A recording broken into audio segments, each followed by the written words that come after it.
Sometimes love doesn't knock. It walks through the rain, strips away pretense, and forces you to remember who you used to be. Rain drummed against the apartment window like tiny fingers tapping on glass. Jake rubbed his tired eyes and glanced at the clock on his computer screen.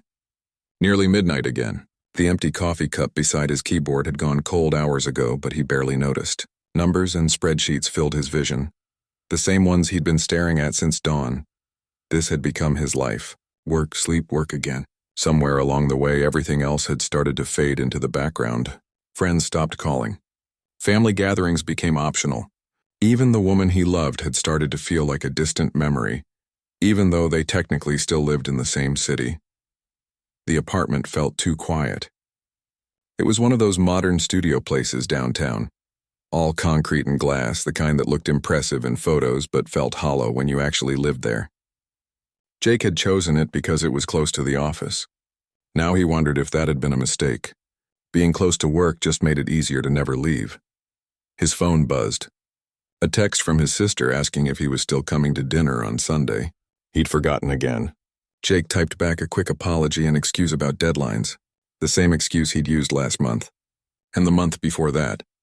The sound of footsteps in the hallway outside made him pause. Someone was walking slowly, deliberately. The steps stopped right outside his door. Jake held his breath, listening. In this building, people usually rushed past, eager to get to their own lives. But these footsteps had stopped. A key turned in the lock. Jake's heart jumped. Only one person had a spare key. Maya. They'd been together for almost 2 years, but lately it felt more like two strangers sharing the same calendar. When had they last really talked? Not the quick morning conversations about who would pick up groceries or whether the rent was paid. Real talking. The kind they used to do for hours when they first met. The door opened quietly. No cheerful hello? No, hey babe, I'm here. Just silence. Jake turned in his chair, expecting to see Maya's usual tired smile, the one she'd been wearing more often lately, the smile that said she was trying to be okay with how things were between them. But tonight was different. She stood in the doorway, water dripping from her dark hair onto the wooden floor. Her jacket was soaked through. She must have walked here in the rain instead of taking the bus. Why would she do that? Maya hated getting wet. She always carried an umbrella, always checked the weather app before leaving anywhere. But here she was, standing in his doorway like she'd walked through a storm to get here. Her eyes met his across the small apartment, and Jake felt something shift in his chest. When was the last time she'd really looked at him? Not glanced at him while scrolling through her phone or checking her watch. Actually looked at him. Her expression was calm, but there was something underneath it. Something Jake hadn't seen in months. Determination, maybe. Or resolve. Like she'd made a decision about something important and was here to see it through. Maya stepped inside and closed the door behind her. The click of the lock sounded louder than it should have in the quiet room. She didn't move toward him right away. Instead, she stood there, taking in the mess he'd been living in. Empty takeout containers on the kitchen counter. Clothes draped over the back of his chair. The bed unmade for the 3rd day in a row. She used to help him keep the place tidy. Not because she had to, but because she cared about the space they shared even if she didn't officially live here yet. When had she stopped doing that? When had she stopped caring about the little things that made a place feel like home instead of just somewhere to sleep? Maya started unbuttoning her wet jacket, her movements slow and intentional. Jake opened his mouth to ask if she was okay, if something had happened at work, if she needed a towel. But something in her posture stopped him. This wasn't the time for his usual rapid-fire questions. This was something else entirely. Her jacket hit the floor with a soft thud. She kicked off her shoes, first the left, then the right. Each action felt significant somehow, like she was shedding more than just wet clothes. Like she was peeling away all the careful politeness they'd been using with each other lately. Jake realized he was holding his breath. Maya moved through his apartment like she was seeing it for the first time, or maybe like she was saying goodbye to it. Her fingers trailed along the edge of his desk, touched the coffee mug she'd given him last Christmas. The one with the silly joke about caffeine that used to make them both laugh. She picked up the book she'd left on his nightstand weeks ago, still bookmarked on page 37. Jake remembered her starting it, remembered her trying to tell him about the story one evening while he answered emails. He'd made the right sounds, nodded at the right moments, but he hadn't really been listening. The bookmark was exactly where she'd left it that night. Maya set the book down and looked at him again. This time her expression had changed. The determination was still there, but something softer had joined it. Something vulnerable and brave and a little bit scared. Jake felt his heart start to beat faster. She was still Maya, the woman who made terrible jokes in the morning and sang off-key in the shower. The woman who cried at commercials and insisted on trying every new restaurant in the neighborhood. But tonight, standing in his messy apartment with rain in her hair, she looked like someone who had something important to say, and for the first time in months, Jake closed his laptop and gave her his complete attention. Maya stood there for what felt like forever, just looking at him. Jake had closed his laptop, something he hadn't done when she was around in weeks. The screen went dark and suddenly the room felt different, quieter, more intimate. Like they were actually sharing the same space instead of just occupying it at the same time. She walked over to the small kitchen area, her bare feet making soft sounds on the cold floor. Jake watched as she filled his electric kettle with water and plugged it in. Such a simple action, but it felt significant somehow. Like she was planning to stay. Like she wasn't just dropping by to grab something she'd forgotten or to have another one of those careful conversations about schedules and responsibilities. The kettle started its quiet hum. Maya opened the cabinet where he kept the tea, her fingers moving automatically to the chamomile blend she'd bought months ago. Half the box was still there, untouched. When was the last time they'd sat together and just talked over a cup of tea? Jake couldn't remember. She pulled her sweater over her head, revealing the simple cotton shirt underneath. Nothing dramatic about it. She was just getting comfortable, the way she used to when she spent evenings here. But tonight it felt different. Every movement seemed intentional, like she was making a point about something Jake wasn't quite understanding yet. Maya folded the sweater carefully and placed it on his kitchen counter. She did the same with her socks, peeling them off and setting them aside with the same deliberate care. Jake found himself paying attention to details he'd stopped noticing. The way she tucked a strand of hair behind her ear. The small scar on her ankle from when she'd fallen off her bike as a kid. The tiny freckle on her shoulder that only appeared in summer. When had he stopped seeing these things? When had Maya become just another part of his routine instead of someone he actively chose to be with every day? She moved to his bookshelf, running her finger along the spines of books they'd bought together, the cookbook they'd never used, the travel guide for the trip to Italy they'd planned but never taken because Jake's project deadlines kept shifting, the poetry collection she'd given him for his birthday, still with the receipt tucked inside as a bookmark. Maya pulled out the poetry book and opened it to a page she seemed to know by heart. Jake couldn't see what she was reading, but he saw her lips move slightly like she was reciting something to herself. Her expression softened, and for a moment, she looked exactly like the woman he'd fallen in love with 2 years ago. The one who quoted random lines from books at inappropriate moments and laughed at her own jokes before anyone else got them. The kettle clicked off. Maya closed the book and placed it back on the shelf, but not quite in the same spot. She left it tilted slightly like she wanted Jake to notice it later, to remember this moment when he saw it. She made 2 cups of tea, even though Jake hadn't asked for any, even though he usually drank coffee at this hour, or nothing at all when he was deep in work mode. But she made the tea anyway, the way she used to on Sunday mornings when they had nowhere else to be. Maya walked back to where Jake was sitting, carrying both cups. She held one out to him, and when he reached for it, their fingers brushed. Such a small touch, but Jake felt it like electricity. How long had it been since they'd touched each other without thinking about it first? Without it being part of a routine goodnight kiss or a quick hug before leaving for work? Instead of sitting in the chair across from him, Maya perched on the edge of his desk, right next to where his laptop had been. Right in the space that work had been occupying all evening. She was reclaiming territory, Jake realized. Not aggressively, but firmly. She was putting herself back in the center of his attention. Maya sipped her tea and looked around the apartment again. But this time her gaze lingered on different things. The photo of them from last summer half hidden behind a stack of papers. The plant she'd given him that was somehow still alive despite his neglect. The coffee maker she'd helped him pick out. The one that made the exact kind of espresso she liked. These were traces of their life together, scattered throughout his space but almost invisible under the layers of work stress and daily routine. Maya was seeing them, maybe for the first time in months, and she was making sure Jake saw them too. She set down her teacup and began removing her jewelry. First, the small silver earrings he'd given her for Christmas. Then the bracelet her sister had made. Each piece went into the small ceramic dish on his dresser, the one she'd bought at a street fair during their third date. The dish he'd been using to hold loose change and forgotten paper clips. Maya was making herself at home in a way she hadn't done in months. But it wasn't just about getting comfortable. It was about reminding both of them that this place, this space, this relationship had once meant something more than just convenience and shared expenses. She smiled then, and Jake felt his breath catch. It wasn't the polite smile she'd been giving him lately, the one that said everything was fine when it clearly wasn't.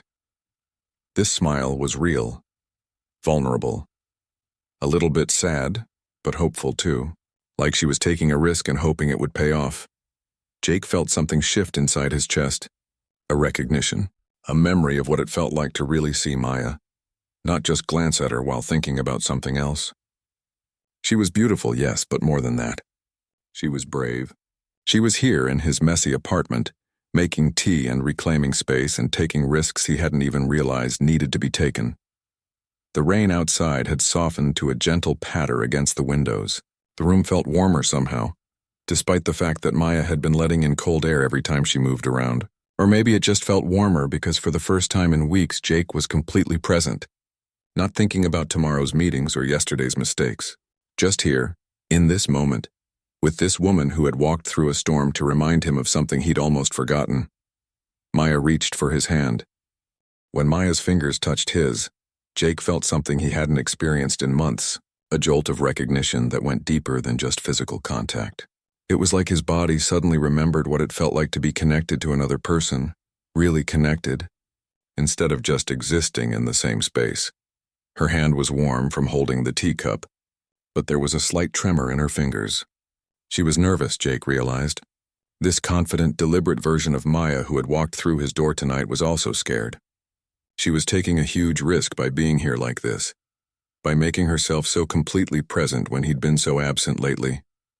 Jake looked down at their joined hands and felt his chest tighten. When was the last time they'd held hands? Really held hands, not just the quick squeeze while crossing the street or the automatic grab while walking through a crowd. This felt intentional, important. Maya shifted closer on the desk and Jake caught the scent of her shampoo mixed with the fresh rain smell still clinging to her hair. It was such a familiar smell, one that used to comfort him when he came home stressed from work. But tonight it hit him like a wave of memory. All the evenings she'd waited up for him. All the dinners that had gone cold while he finished just one more email. All the times she'd tried to start a conversation, and he'd been too distracted to really listen. She was still wearing that simple cotton shirt. But now Jake could see the way it moved when she breathed, the way it curved around her shoulders. Not in a way that felt inappropriate or too intimate for the moment, but in a way that reminded him she was real. She was here. She was a living, breathing person with her own thoughts and feelings, not just a fixture in his daily routine. Maya used her free hand to brush a strand of hair away from Jake's forehead. Such a gentle gesture, but it made him close his eyes involuntarily. How long had it been since someone had touched him with such care, such attention? He'd become used to quick pecks on the cheek, hurried hugs, the kind of physical contact that happened between people who were too busy to really connect. But this touch was different. Maya's fingers lingered on his forehead, then traced down to his cheek. She was looking at him like she was trying to memorize his face, like she was seeing him for the first time in a long time, and maybe she was. Maybe they'd both been going through the motions for so long that they'd forgotten what it felt like to really see each other. Jake opened his eyes and found Maya watching him with an expression he couldn't quite read. There was love there, yes, but also something that looked like disappointment. Not angry disappointment, but the quiet kind that comes from watching someone you care about slowly disappear into their own world. "I've missed you," Maya said quietly, the first words she'd spoken since arriving. Her voice was soft but clear, and Jake felt them hit him like a physical weight. 4 simple words that contained months of lonely evenings, canceled plans, and conversations that never quite happened.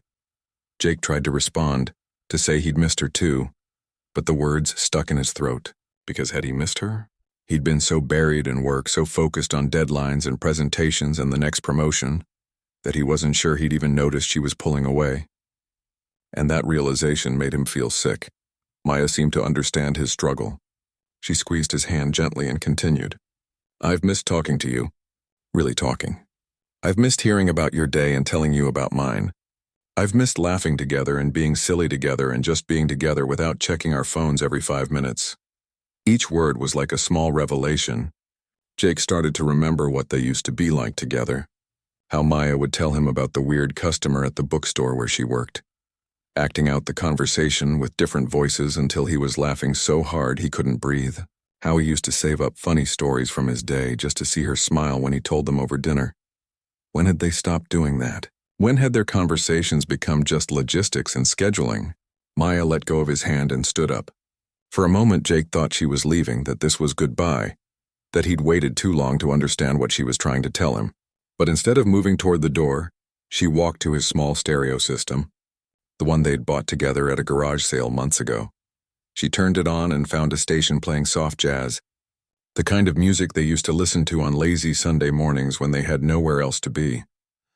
The saxophone filled the quiet apartment, and suddenly the space felt less like a place where Jake happened to sleep and eat, and more like somewhere two people could actually live together. Maya turned back to him, and this time her smile was different. Less careful, more real. She held out both hands to him, an invitation. Jake stood up on unsteady legs. He felt like he'd been sitting at that desk for years instead of just hours. His body was stiff from hunching over the computer, but more than that, he felt emotionally stiff. Like he'd forgotten how to be present with another person. But Maya was patient. She waited while he found his balance, while he remembered how to move without thinking about spreadsheets and deadlines. When he finally took her hands, she pulled him gently away from the desk, away from the chair where he'd been spending all his time lately. They stood in the middle of his small living space, hands joined, jazz playing softly in the background. Maya started to sway slightly, not quite dancing but not quite standing still either. Jake followed her lead, feeling awkward at first. When was the last time they'd danced? Had they ever danced in his apartment? But gradually his body remembered how to move with hers, how to follow her rhythm, how to be close to someone without thinking about anything else. Maya rested her forehead against his chest, and Jake could feel her breathing, steady and calm.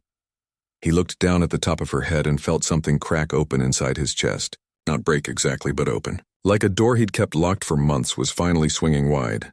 All the stress and pressure and constant worry about work seemed to flow out of him, leaving space for something he'd almost forgotten how to feel. Love.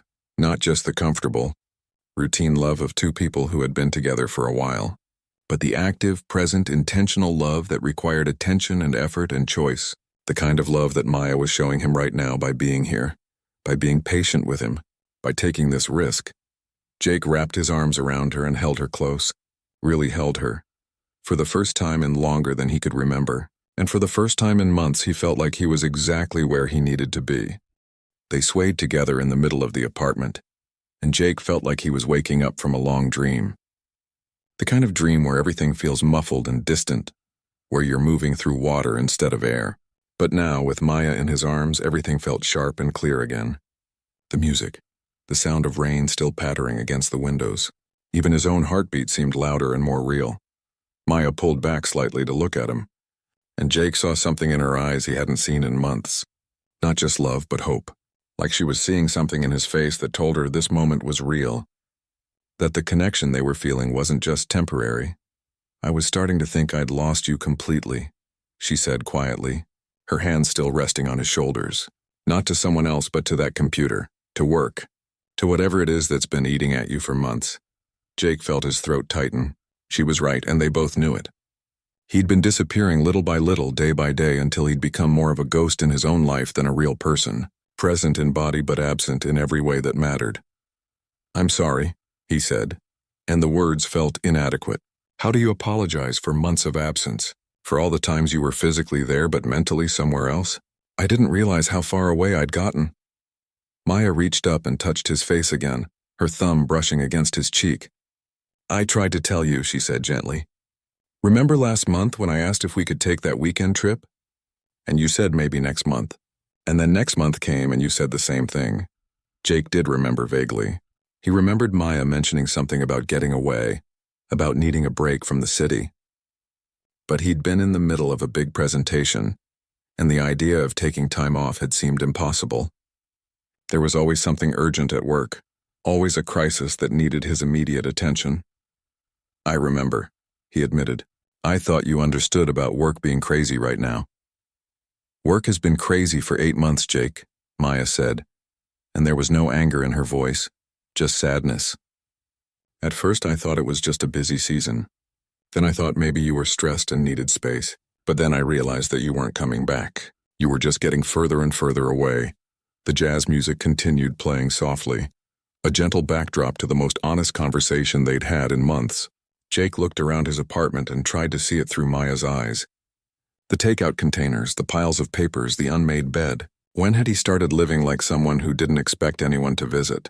Someone who had given up on the idea that life could be about more than just work and sleep? I used to love coming here, Maya continued, stepping back but keeping her hands on his arms. Remember when you first got this place? We painted the walls together and argued about whether to get plants or not. You said you'd kill them and I said I'd take care of them. Jake looked over at the plant on his windowsill, the one that was somehow still alive despite his complete neglect. Maya must have been watering it during her visits, quietly taking care of something that belonged to both of them even when he wasn't paying attention. I've been taking care of a lot of things you stopped noticing, Maya said, following his gaze. The plant, yes, but other things too. I've been keeping track of your sister's birthday so you wouldn't forget again. I've been making sure there was food in your refrigerator that wasn't leftover pizza. I've been trying to keep us connected even when you weren't really here. Jake felt a wave of shame wash over him. All those months when he'd thought he was just working hard, Maya had been working too. Working to keep their relationship alive, working to maintain the connection he'd been too distracted to nurture himself. Why? He asked. Why didn't you just give up on me? Maya smiled, and for the first time tonight it was the smile he remembered from when they first met, bright and genuine and a little bit mischievous. Because I could see you in there somewhere, she said. Under all the stress and the long hours and the constant worry about deadlines, I could still see the person I fell in love with. The person who used to make me breakfast on Sunday mornings and read me terrible jokes from the internet. Jake laughed despite himself. He had used to do that, hadn't he? He used to wake up early on weekends just to surprise Maya with pancakes and coffee. He used to save funny articles to share with her, used to look forward to her reactions more than anything else in his week. I missed that person too, Jake said quietly. I think I forgot he existed. Maya moved closer again, closing the space between them. He's still there, she said. I can see him right now. In the way you're looking at me. In the way you closed your laptop when I walked in. In the way you're actually listening to me instead of thinking about something else. Jake realized she was right. For the first time in months, his mind wasn't racing ahead to tomorrow's tasks or yesterday's mistakes. He was completely present, completely focused on Maya and this moment and the conversation they were finally having. I want to come back, he said, and the words felt like a promise. I want to be the person you fell in love with. I want to remember how to live instead of just working all the time. Maya's eyes filled with tears, but she was still smiling. I want that too, she said. But I need to know it's real. I need to know that tomorrow you won't wake up and immediately check your email before you even say good morning to me. Jake thought about his morning routine, the automatic reach for his phone before his feet even hit the floor. The way he'd been starting each day already stressed about what was waiting in his inbox. When had that become normal? When had anxiety become his default mode? I don't want to live like that anymore, he said, and he meant it. I don't want to be someone who's too busy for the people I love.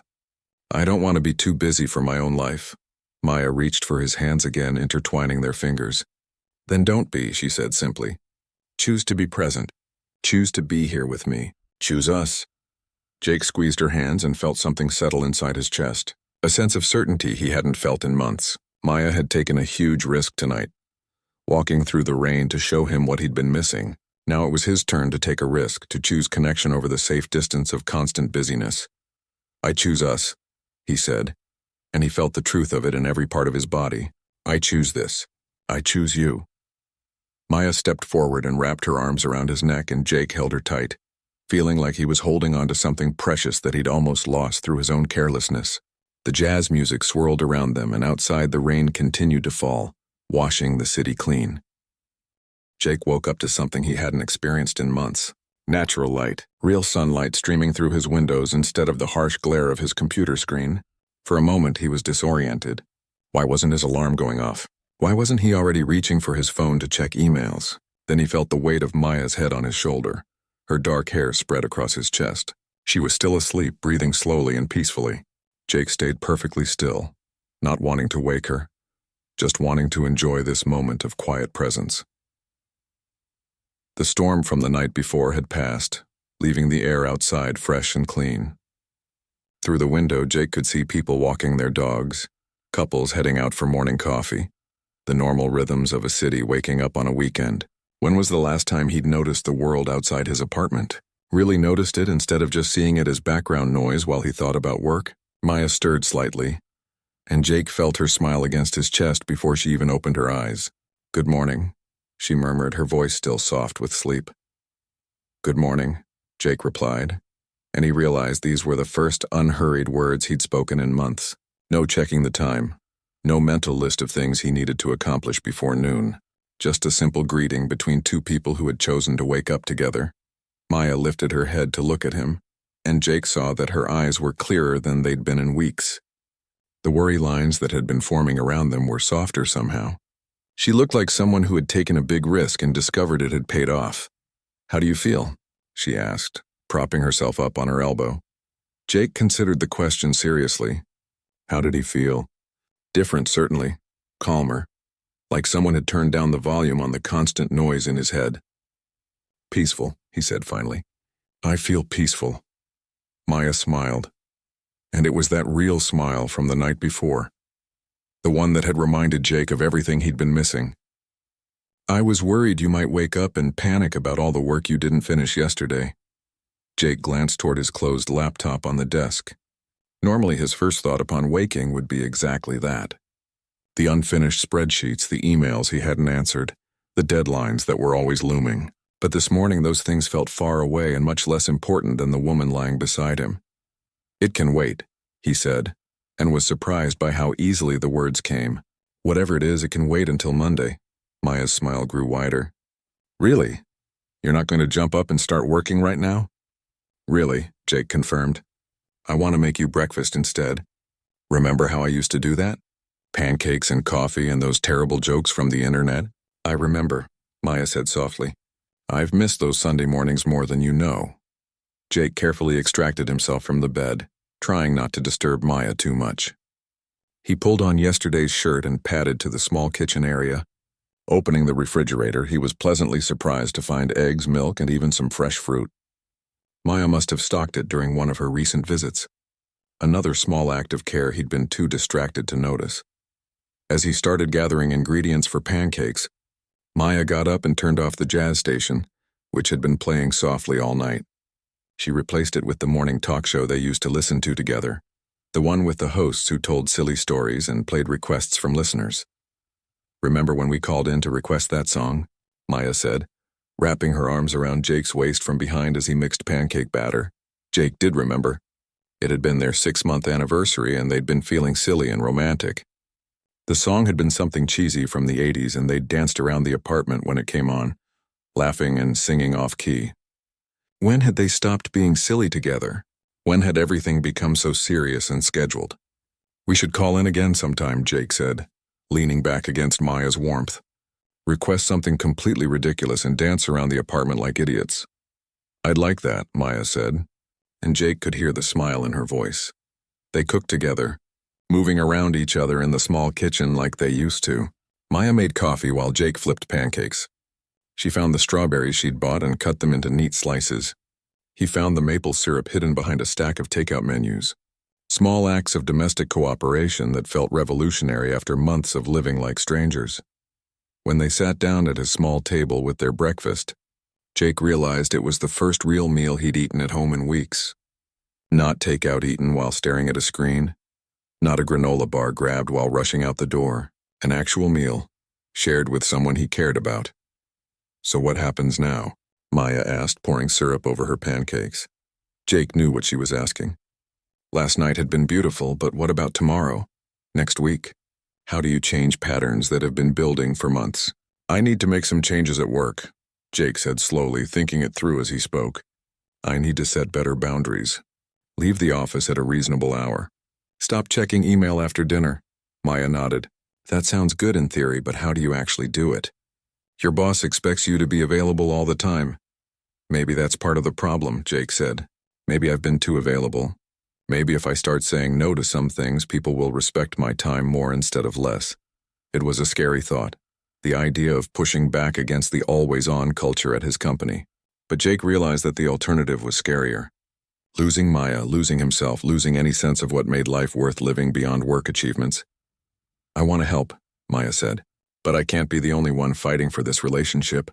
I can't be the only one who remembers that we're supposed to be building a life together, not just existing in the same city. Jake reached across the table and took her hand. You won't be alone in this, he promised. I'm going to show up. Really show up. Not just physically, but mentally and emotionally too. Maya squeezed his hand. I want to believe that. Then let me prove it, Jake said. Starting right now. Today is Saturday and I'm not thinking about work at all. What do you want to do? What have you been wanting to do that we never had time for? Maya's eyes lit up with possibility. There's a farmer's market downtown I've been wanting to check out, and that bookstore that opened last month. And remember how we used to talk about taking a photography class together? Jake felt excitement building in his chest. The same kind of anticipation he used to feel about weekends when they were full of possibilities, instead of just catch-up time for work. Let's do all of it, he said. Let's spend the whole day just being together and doing things we enjoy. Really? Maya asked, and Jake could hear the hope and disbelief mixing in her voice. Really? Jake confirmed. No phone, no laptop, no thinking about Monday morning. Just us and whatever we want to do. Maya stood up and walked around the table to hug him, and Jake felt the same shift in his chest that he'd felt the night before. The opening, the softening, the return of something he'd almost lost. They finished breakfast slowly, talking about everything and nothing. Maya told him about the new books that had arrived at her store. Jake shared a funny conversation he'd overheard on the bus. The kind of small detail he used to notice before work consumed all his attention. As they got dressed and prepared to head out into the sunny morning, Jake caught sight of himself in the mirror. He looked different somehow, more relaxed, more present, more like the person Maya had fallen in love with and the person he wanted to be.